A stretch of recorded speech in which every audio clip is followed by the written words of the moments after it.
Важлива тема минулого тижня, це те, що у росіян з'явилися принаймні, ну ми це бачимо по повідомленням.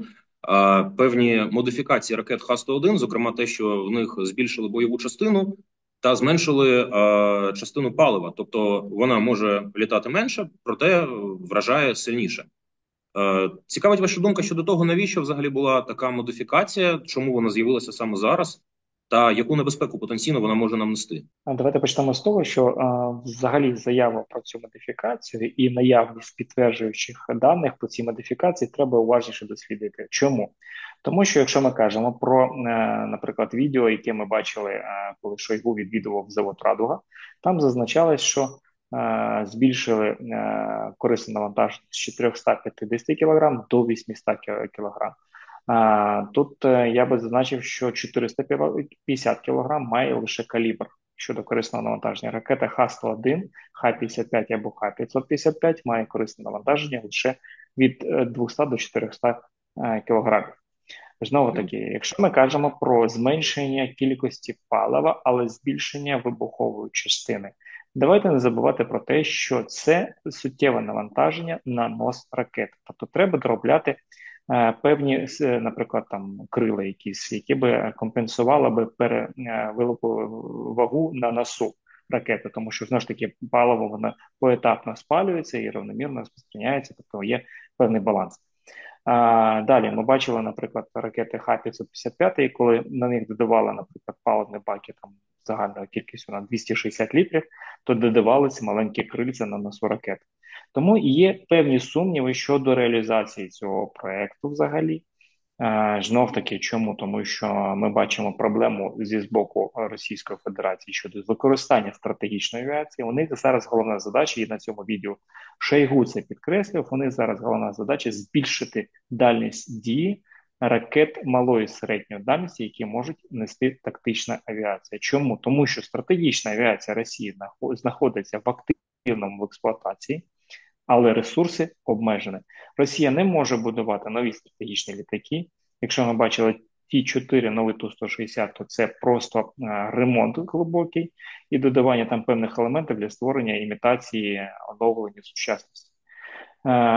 Але тактичну авіацію так вони можуть будувати певну кількість. Невелика кількість там 5-6 літаків на рік, Су-34 або Су-35 вони можуть будувати. І за рахунок цього вони розраховують, що саме тактична авіація буде основною ударною масою під час нанесення масованих обстрілів. Зміну тактики масованих обстрілів ми бачимо вже з серпня місяця, коли росіяни почали активно використовувати тактичну авіацію для використання ракет Х-59, Х-69 малої середньої дальності, яка має на відстані там десь 250 кілометрів, може це ракета літати. Але знов таки ми бачимо, що за рахунок цього росіяни активно почали використовувати щоденні обстріли прифронтових прикордонних зон цими ракетами. Ну і це на додачу балістики і на додачу шахедів. Це дозволило росіянам накопичувати ракети стратегічної авіації, тому що ми бачили, що восени, що навесні ми бачили певні проміжки часу, коли не було масованих обстрілів. Це може бути пов'язано з потребою накопичення, з потребою збирання інформації, ну і з можливо ще якимись проблемами. Але ми бачимо, що вони почали використовувати більш активно і масово обстрілювати вже чітко по одному місту.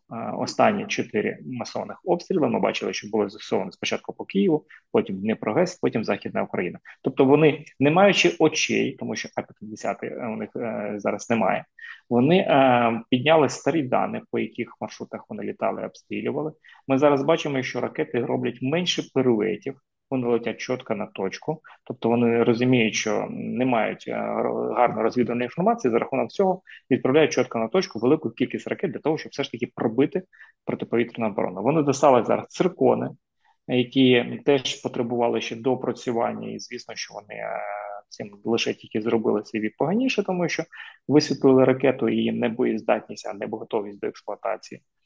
І за рахунок цього ми бачимо, що вони намагаються економити саме ресурс стратегічної авіації, тому переходять на тактичну авіацію.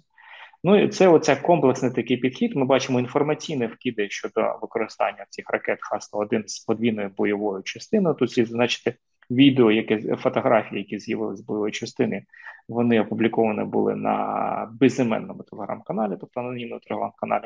І більше того, фотографії цієї бойової частини це звичайна бойова частина ракети. Тому знов таки, давайте повернемось до того, що насправді є проблематика, є розуміння цієї проблематики, і росіяни намагаються якось обійти ці проблематики.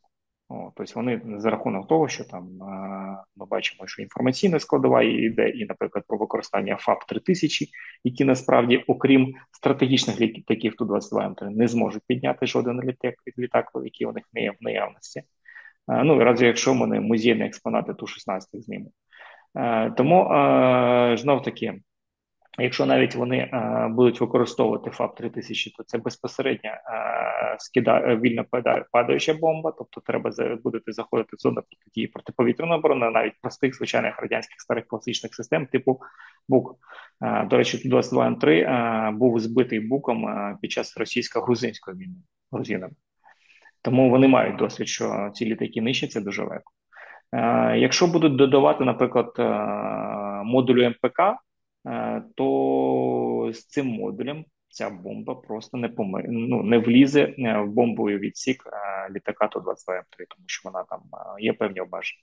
На крило його вішати теж є певні обмеження з точки зору аеродинаміки, з точки зору просвіту між злітною смугою і літаком, ну і самі бомби. Ну там є певні обмеження щодо навіть експлуатації.